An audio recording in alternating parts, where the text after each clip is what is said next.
పరలోకమందున్న మా తండ్రి, నీ నామము పరిశుద్ధపరచబడునుగాక. నీ రాజ్యము వచ్చునుగాక. నీ చిత్తము పరలోకమందు నెరవేరుచున్నట్లు భూమి యందును నెరవేరునుగాక. మా అనుదిన ఆహారము నేడు మాకు దయచేయుము.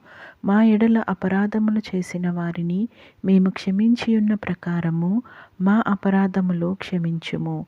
మమ్మను శోధనలోకి తేక కీడు నుండి మమ్మను తప్పించుము. రాజ్యము, శక్తియు, మహిమయు నిరంతరం నీవై ఉన్నవి తండ్రి. ఆమెన్. ఆశీర్వాదం.